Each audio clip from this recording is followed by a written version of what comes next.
Good morning, my dear student. Myself Alok. Welcome to my channel. Student आज हम discuss करने जा रहे हैं टाइप्स ऑफ लिक्विड सॉल्यूशन।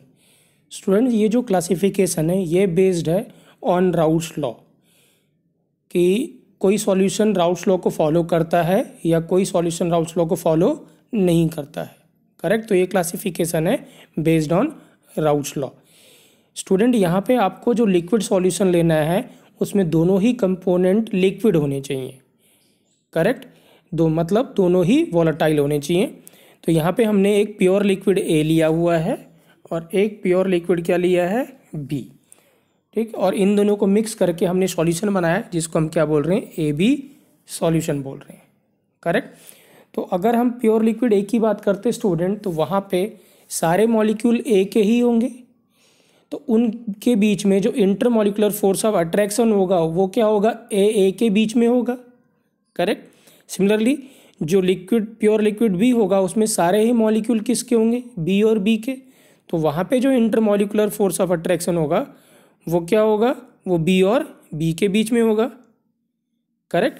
तो वही यहाँ पे लिखा हुआ है इन प्योर लिक्विड है intermolecular interaction is in between A in pure liquid B intermolecular interaction is between B and B।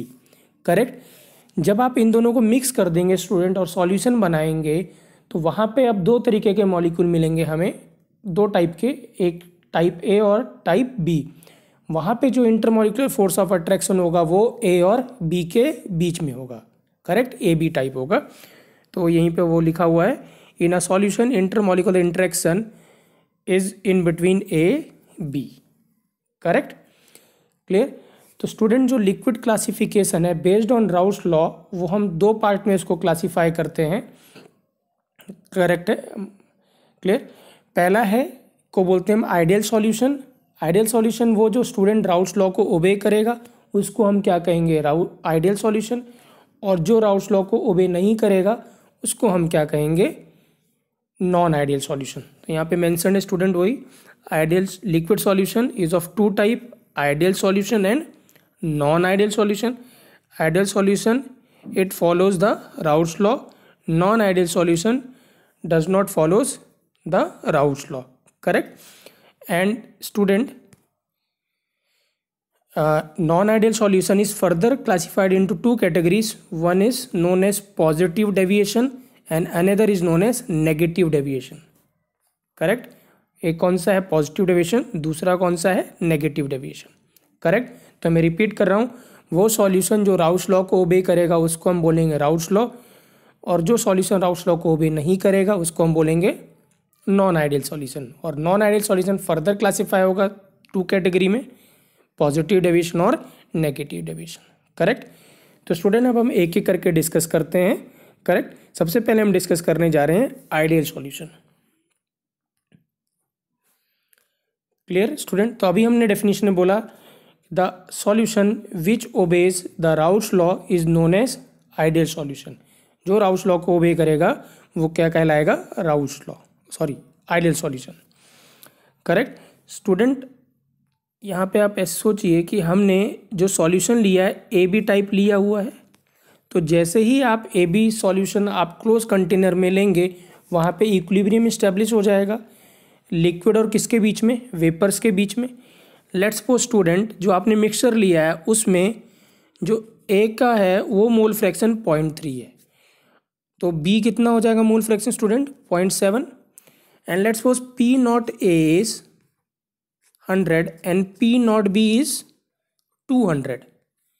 Can you tell me what is P T student. तो आप कैसे निकालेंगे 100 इंटू 0.3 plus 200 into 0.7।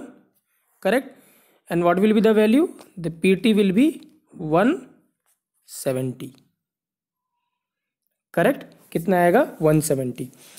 क्लियर। सो ये जो pt है ये हमने calculate किया student with help of Raoult's law. Correct. Right. और यहाँ पे जो हमने प्रेशर गेज लगा रखा है जो यहाँ पे हमने प्रेशर ये भी कुछ प्रेशर रीडिंग शो कर रहा होगा। करेक्ट। तो जो हम प्रेशर ये जो प्रेशर गेज प्रेशर शो करेगा उसको हम बोलेंगे स्टूडेंट पी ऑब्जर्व। क्या बोलेंगे? Pressure observe, right. The PT observed by the pressure gauge is called as pre observed, sorry pressure observed, short form में पी ऑब्जर्व बोलेंगे हम, करेक्ट। तो पीटी जो प्रेशर गेज बताएगा उसको हम क्या बोलेंगे? पी ऑब्जर्व्ड, और शॉर्ट फॉर्म में लिखेंगे P O B S dot, correct. और जो हमने अभी कैलकुलेट किया था total pressure with help of Raoult's law, कितना आया था स्टूडेंट? 170, उसको हम बोलेंगे पी कैलकुलेटेड। क्या कहेंगे? P calculated. तो PT calculated from Raoult's law is called as PT calculated from Raoult's law is called as P calculated, और शॉर्ट फॉर्म में क्या लिखेंगे? PCAL, correct, clear. तो यहाँ पे दो प्रेशर हमने यहाँ पे पीटी निकाले हैं। एक पीटी जो हम फॉर्मूला लगा के राउट्स लॉ का कैलकुलेट करेंगे उसको हम क्या बोल रहे हैं? पी कैलकुलेटेड, या ये क्या होगा? P theoretical, correct. और एक पीटी वो होगा जो प्रेशर गेज रीडिंग शो करेगा, उसको हम बोलेंगे पी ऑब्जर्व्ड, या क्या होगा? ये पी एक्सपेरिमेंटल, करेक्ट। तो ये ध्यान रखना है स्टूडेंट, राइट, क्लियर। अगर स्टूडेंट जो इंटरमॉलिक्यूलर अट्रैक्शन था ए के बीच में और बी के बीच में बिफोर मिक्सिंग, करेक्ट है, वो आफ्टर मिक्सिंग किसके इंटरमॉलिक्यूलर इंटरेक्शन किसके AB के बराबर अगर होगा तो ऐसा सॉल्यूशन क्या होगा? आइडियल सॉल्यूशन होगा। मैं रिपीट कर रहा हूँ, अगर intermolecular interaction between AA is equal to BB is equal to AB, then such solution is known as ideal solution. और ये सॉल्यूशन क्या फॉलो करेगा? राउट्स लॉ को क्या करेगा? ओबे करेगा, करेक्ट। तो यहाँ पे वही मेंशन है, if the interaction between AA, BB and AB are equal, then such solution is known as ideal solution, correct, clear। मैं रिपीट कर रहा हूँ, अगर intermolecular force of attraction between AA is equal to BB is equal to AB, then such solution will obey Raoult's law and are considered as ideal solution, correct। तो मैंने यहाँ पे यही मेंशन किया student, and if force of attraction between AA is equal to BB is equal to AB, then such solution will obey Raoult's law and is considered to be an ideal solution, correct. कहने का मतलब ये है, अगर intermolecular force of attraction AA और BB और AB का सबका सेम होगा तो ये जो PT हमने कैलकुलेट किया था बाय राउल्ट्स लॉ वो कितना था स्टूडेंट? 170, जो कि इसको हमने क्या बोला था? P calculated. तो P कैलकुलेटेड कितना था स्टूडेंट? 170। और अगर ये प्रेशर गेज भी सेम रीडिंग शो करतेगा, राइट, जिसको हमने PT को क्या बोला था? P ऑब्जर्व्ड, वो भी कितना शो करेगा? 170। अगर ये दोनों वैल्यू सेम आती हैं तो क्या होगा? हम क्या कहेंगे? इस सॉल्यूशन को राउल्ट्स लॉ कहेंगे, करेक्ट, क्योंकि ये सॉल्यूशन किसको ओबे करता है? राउल्ट्स लॉ को, सॉरी, इस सॉल्यूशन को क्या कहेंगे? आइडियल सॉल्यूशन, क्योंकि ये सॉल्यूशन क्या ओबे करता है? राउल्ट्स लॉ, क्योंकि जो प्रेशर हमने राउल्ट्स लॉ से कैलकुलेट किया है वही प्रेशर हमें प्रेशर गेज भी शो कर रहा है, करेक्ट। तो अगर ऐसा होगा तो ऐसे सॉल्यूशन को हम क्या कहेंगे? Ideal solution, correct student. तो यहाँ पे मैंने वही मेंशन किया है, if force of attraction between AA, BB and AB are equal, then P observed is equal to P calculated, correct, clear. जो प्रेशर गेज रीडिंग शो करेगा उसको हम क्या बोल रहे हैं? P observed, और P कैलकुलेटेड वो है जब हम राउल्ट्स लॉ से कैलकुलेट कर रहे हैं। तो ये दोनों वैल्यू क्या आएंगी? सेम आएंगी। अगर सेम आती है तो ऐसे सॉल्यूशन को हम आइडियल सॉल्यूशन बोलेंगे, क्योंकि ये राउल्ट्स लॉ को ओबे करता है, करेक्ट। नेक्स्ट स्टूडेंट, आप ऐसे सोचिए कि A और A के बीच में फोर्स ऑफ अट्रैक्शन सेम है, सिमिलरली B और B के बीच में फोर्स ऑफ अट्रैक्शन सेम है, और जब आप मिक्स कर रहे हैं तो भी फोर्स ऑफ अट्रैक्शन सेम है। इसका मतलब जो अट्रैक्शन जो पहले था मिक्सिंग से वही अट्रैक्शन क्या होगा? बाद में भी होगा। इसका मतलब कोई भी एनर्जी ना एब्जॉर्व होगी ना इवॉल्व होगी, क्योंकि ना ही कोई बॉन्ड मतलब सिमिलर मैग्नीट्यूड का बॉन्ड बन रहा है, जितना पहले था वो उतना बाद में है। तो अगर सिमिलर मैग्नीट्यूड का बॉन्ड बनेगा तो ना कोई एनर्जी इवॉल्व होगी ना कोई एनर्जी एब्जॉर्ब होगी। तो उस केस में जो डेल्टा एच होगा, एंथैल्पी जो होगी वो क्या होगा स्टूडेंट, जीरो। करेक्ट। और यहाँ पे जो हम डेल्टा एच बोलेंगे दोनों को मिलने के बाद उसको बोलेंगे एंथैल्पी ऑफ मिक्सिंग। क्या बोलेंगे, एंथैल्पी ऑफ मिक्सिंग, जिसको हम यहाँ पे कैसे शो कर रहे हैं, डेल्टा एच से। Correct. Delta H mixing short form में MIX यूज करेंगे। क्या करेंगे, MIX। करेक्ट। क्योंकि मैग्नीट्यूड ऑफ जो फोर्स ऑफ अट्रैक्शन है वो पहले और बाद में क्या रहेगा, सेम, इसीलिए कोई एनर्जी इवॉल्व और एब्जॉर्ब नहीं होगी।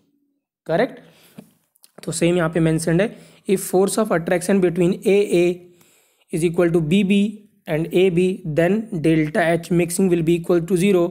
There will be no change in enthalpy, that is no heat is evolved or absorbed when the two components are mixed, that is delta H mixing is equal to 0। Correct. Clear student. Third जो बात है student ideal solution की, let's suppose आपने A और B लिया हुआ liquid. अगर आप A के 50 ml लेते हैं और लेट्स सपोज B का आपने 30 ml लिया हुआ है, तो फाइनल सॉल्यूशन में कितना मिलता है, 80 ml। करेक्ट। तो अगर हमें V1 plus V2 equal to V3 के बराबर होता है, करेक्ट है, तो ऐसे सॉल्यूशन को भी हम क्या कहेंगे, आइडियल कहेंगे। करेक्ट। इसका मतलब जो फाइनल वॉल्यूम कितना था 80 माइनस जो दोनों के वॉल्यूम कितना है 50 प्लस कितना 30, इसका मतलब जो चेंज इन वॉल्यूम है वो क्या रहने वाला है, 0। मतलब जितना आपने वॉल्यूम A और B का लिया है वही फाइनल आपको टोटल वॉल्यूम भी मिलेगा। करेक्ट। क्योंकि ऐसे सोचिए कि इंटरेक्शन अगर सेम है मैग्नीट्यूड पहले और बाद में, तो ना मॉलिक्यूल नज़दीक आएंगे ना दूर जाएंगे। तो जब ना नज़दीक आएंगे ना दूर जाएंगे तो ना ही वॉल्यूम कम ना ही वॉल्यूम क्या होगा, ज़्यादा। सेम डेल्टा एच के लिए भी था, मॉलिक्यूल की जो दूरी है, डिस्टेंस है, वो मैग्नीट्यूड क्या है, सेम है। इसका मतलब मॉलिक्यूल ना नज़दीक आएगा ना स्ट्रॉन्ग बॉन्ड बन रहा है। अगर स्ट्रॉन्ग बॉन्ड बनता तो एनर्जी रिलीज होती, और वीक बॉन्ड में होता तो एनर्जी क्या होती, एब्जॉर्ब होती। तो यहाँ पे जो मैग्नीट्यूड है बॉन्ड का वो पहले और बाद में क्या है, बॉन्ड एनर्जी का मैग्नीट्यूड क्या है, पहले और बाद में सेम है। इसका मतलब कोई भी एनर्जी इवॉल्व नहीं होगी ना ही एब्जॉर्ब होगी। सिमिलरली यहाँ पे भी जो इंटरमॉलिकुलर फोर्स ऑफ अट्रैक्शन वो सेम है, तो ना मॉलिक्यूल नज़दीक आएगा ना दूर जाएगा।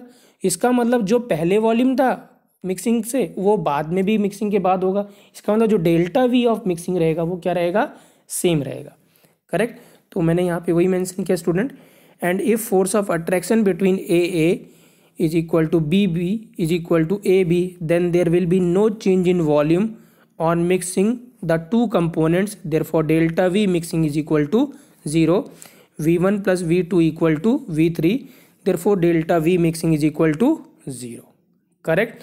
तो तीन बातें क्लियर होगी स्टूडेंट।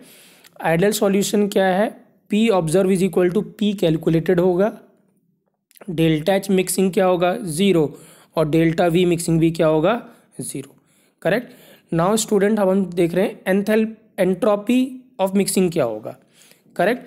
स्टूडेंट हमेशा ही जब आप एक मिक्स लिक्विड को दूसरे लिक्विड में ऐड करेंगे तो जो एक लिक्विड होगा उसके मॉलिक्यूल क्या करेंगे, डिस्पर्स करेंगे, क्योंकि ज़्यादा वॉल्यूम मिल जाएगा, और दूसरे लिक्विड के भी जो मॉलिक्यूल होंगे वो भी डिस्पर्स करेंगे। करेक्ट। तो यहाँ पे क्या होगा, मॉलिक्यूल क्या करेंगे, डिस्पर्स करते हैं, और अगर हमने पढ़ा है कि मॉलिक्यूल अगर डिस्पर्स करते हैं तो एंट्रोपी क्या करेगी, बढ़ती है। करेक्ट। तो हमेशा कभी भी जब दो चीज़ें आपस में मिक्स करते हैं तो एंट्रोपी हमेशा क्या करेगी, बढ़ेगी। क्लियर स्टूडेंट, याद रखेंगे ये इंपॉर्टेंट है। एंट्रोपी ऑफ मिक्सिंग हमेशा ही पॉजिटिव रहेगी, चाहे वो आइडियल हो चाहे नॉन आइडियल सॉल्यूशन हो। करेक्ट। क्यों, क्योंकि जब आप दो चीज़ों को मिलाओगे तो हमेशा क्या करेंगे, मॉलिक्यूल डिस्पर्स करेंगे, क्योंकि वॉल्यूम बढ़ चुका होगा। तो जब डिस्पर्स करेंगे तो क्या हो जाएगा, एंट्रोपी बढ़ेगी, या इनडायरेक्टली आप इसको क्या कहते हैं, रैंडमनेस बढ़ जाएगी। तो रैंडमनेस बढ़ेगी तो एंट्रोपी भी बढ़ेगी। तो मैं रिपीट कर रहा हूँ, चाहे आइडियल हो चाहे नॉन आइडियल सॉल्यूशन हो, एंट्रोपी हमेशा क्या करेगी, इंक्रीज करती है ड्यूरिंग मिक्सिंग। करेक्ट। तो यहाँ पे वही लिखा हुआ, delta S, that is change in entropy, delta S mixing, that is change in entropy when two components are mixed, then delta S mixing is always greater than 0.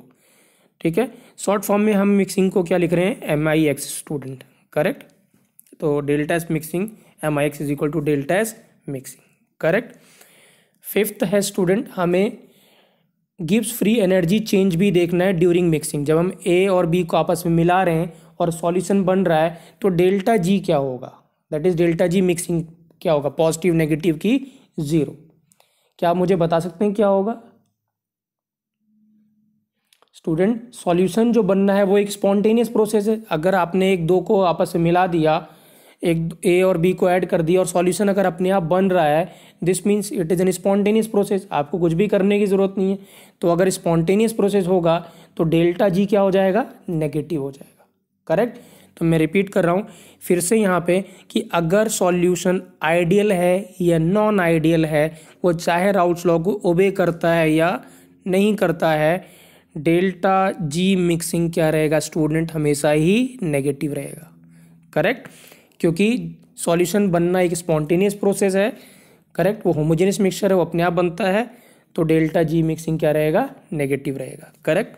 तो delta G mixing that is change in gives free energy when two component are mixed, that is delta G is mixing is negative, correct. तो हमें क्या है, ideal हो या non ideal solution हो, जो last के दो पार्ट हैं डेल्टा एस मिक्सिंग वो हमेशा पॉजिटिव ही रहेगा और डेल्टा G मिक्सिंग हमेशा नेगेटिव ही रहेगा. चेंज किस में आएगा, जो फर्स्ट 3 पॉइंट थे दैट इज P प्रेशर वाला, delta H mixing and delta V mixing में फ़र्क पड़ेगा आइडियल और नॉन आइडियल में. बट जो लास्ट 2 के हैं डेल्टा S मिक्सिंग और डेल्टा G मिक्सिंग क्या रहेगा स्टूडेंट, सेम रहेगा. आई होप आपको क्लियर हो गया होगा. मैंने यहाँ पे यही पॉइंट समराइज किए हुए हैं, तो आइए देख लेते हैं. पहला पॉइंट क्या था, आइडियल सॉल्यूशन कंडीशन क्या थी, क्यों बना था आइडियल सॉल्यूशन, क्यों ओबे किया था राउल्ट्स लॉ को, क्योंकि magnitude of force of attraction between AA is equal to BB is equal to AB. और अगर ये होता है तो P calculated is equal to क्या आया था, P observed. Delta H mixing क्या था स्टूडेंट, 0, कोई एनर्जी इवॉल्व नहीं होगी ना ही एब्जॉर्व होगी, क्योंकि magnitude of force of attraction पहले और बाद में क्या था, सेम. डेल्टा V मिक्सिंग क्या है स्टूडेंट, वो भी 0 है. और डेल्टा S मिक्सिंग वो हमेशा पॉजिटिव रहेगा, चाहे आइडियल है या नॉन आइडियल है, क्योंकि मिक्सिंग में रेंडमनेस बढ़ती है तो एंट्रोपी भी बढ़ेगी. और डेल्टा G मिक्सिंग क्या रहेगा, नेगेटिव रहेगा, चाहे वो आइडियल हो चाहे नॉन आइडियल हो, क्योंकि सॉल्यूशन का बनना एक स्पॉन्टेनियस प्रोसेस है. तो डेल्टा G क्या रहेगा, नेगेटिव रहेगा, करेक्ट. यहाँ पे मैंने वही डायग्राम बना रखा है स्टूडेंट जो हमने पहले डिस्कस किया था. ये क्या था, P1 that is PA is equal to PA naught into X है यहाँ पे. और ये क्या है, PB दैट इज P2 ले रखा है यहाँ पे हमने, that is PB naught into XA naught. और ये जो टोटल प्रेशर है that is PT equal to P1 plus P2. आप यहाँ पे PA और PB ले लेंगे क्योंकि हमने यहाँ पे A और B लिया है. तो आप इसको क्या करेंगे, P2 को आप PB कर दीजिएगा और P1 को क्या ले लीजिएगा, PA कर लीजिएगा, करेक्ट. तो PT क्या हो जाएगा student, PA plus PB, correct. Straight line आएगी क्योंकि ये क्या करता है, ओबे कर रहा है किसको, राउल्ट्स लॉ को, करेक्ट. P कैलकुलेटेड क्या था स्टूडेंट, P कैलकुलेटेड था जो आप कैलकुलेट कर रहे हैं किससे, राउल्ट्स लॉ से फॉर्मूला लगा के, दैट इज हमने लगाया था 170. और P ऑब्जर्व क्या है, वो जो प्रेशर गेज जो रीडिंग बता रहा है वो क्या है, P ऑब्जर्व्ड है. अगर वो दोनों सेम आएगी तो क्या रहेगा, वो आइडियल सॉल्यूशन होगा, correct.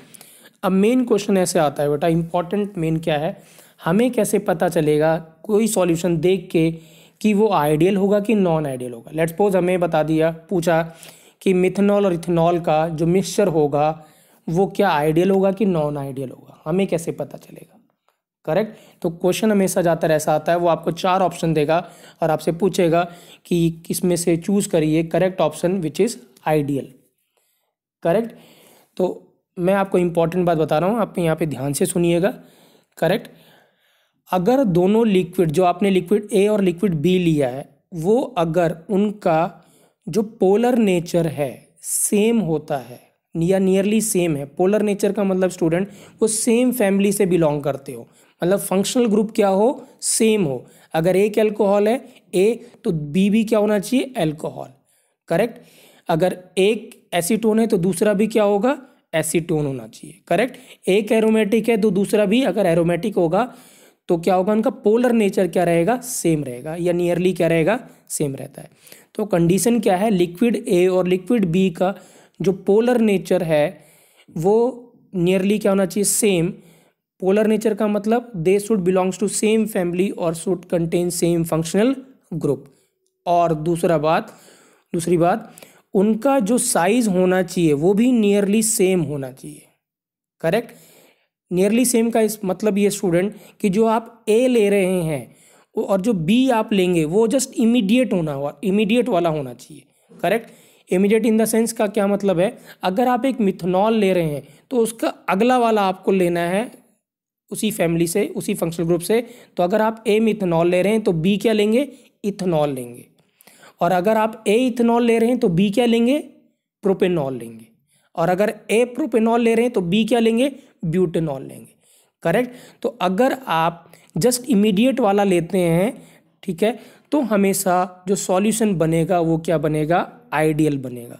Very very important student, मैं रिपीट कर रहा हूँ, ए और बी का जो polar nature, magnitude of polar nature nearly क्या होना चाहिए, सेम, मतलब they should belongs to same functional group या सेम फैमिली, करेक्ट। और उनका साइज भी नियरली सेम होना चाहिए। साइज नियरली सेम का मतलब जस्ट इमीडिएट वाला होना चाहिए। अगर आप मिथनॉल ले रहे हैं तो अगला इथेनॉल होगा, जैसे आप बेंजीन ले रहे हैं तो अगला टॉलिन होना चाहिए, करेक्ट, क्लियर है। अगर आप मिथनॉल के साथ प्रोपेनॉल लेते हैं तो साइज में फ़र्क आ जाएगा, डिफरेंस आ जाएगा और वो आइडियल सॉल्यूशन नहीं होगा। जस्ट इमीडिएट वाला लेना है आपको। तो आई होप आपको क्लियर हो गया होगा। अब आप पहचान सकते हैं कि वो आइडियल होगा कि नॉन आइडियल होगा, करेक्ट। तो सेम चीज़ मैंने मेंशन करा हुआ है स्टूडेंट यहाँ पे, the solution in which both components have nearly same polar nature that is belongs to same family as well as molecular size will always form an ideal solution, correct. मैं repeat कर रहा हूँ, the solution in which both the components have nearly same polar nature as well as molecular size will always forms ideal solution, correct. तो मैंने कुछ example लिखे हुए हैं, देखिए बेंजीन के साथ क्या है, टॉलिन लिया हुआ है। बेंजीन टॉलिन बहुत सेम फैमिली से हैं, करेक्ट, सेम फंक्शनल ग्रुप है और साइज भी नियरली कंपेरेबल है क्योंकि जस्ट इमीडिएट वाला लिया हुआ हमने, correct. N heptane, normal heptane, hexane के साथ हमने क्या लिया हुआ है, नॉर्मल हेप्टेन लिया हुआ है। इथाइल ब्रोमाइड, इथाइल क्लोराइड और इथाइल ब्रोमाइड जैसे इमीडिएट वाला। क्लोरोबेंजीन के साथ में ब्रोमोबेंजीन, मिथेनॉल के साथ क्या लिया हुआ, इथेनॉल, करेक्ट। तो आप देख सकते हैं यहाँ पे सभी सेम फंक्शनल ग्रुप हैं, मतलब सेम फैमिली से बिलोंग करते हैं, करेक्ट। और जो ए और बी में जस्ट क्या है, इमीडिएट वाला हमने ले रखा है बिल्कुल नेक्स्ट वाला, सो दैट साइज क्या मिलेगा हमें, कंपेरेबल मिलेगा, करेक्ट। मतलब अगर ए किसी कंपाउंड में 6 कार्बन है तो आपको अगला वाला जो लेना है वो कौन सा लेना है, 7 कार्बन वाला लेना है, करेक्ट। या C6 लिया है तो उससे पहले वाला क्या लेना है, C5 ले सकते हैं। तो अगर इन दोनों का मिक्सचर लेंगे तो हमेशा क्या बनेगा, आइडियल बनेगा। आई होप आपको आइडियल सॉल्यूशन क्लियर हुआ होगा स्टूडेंट, राइट।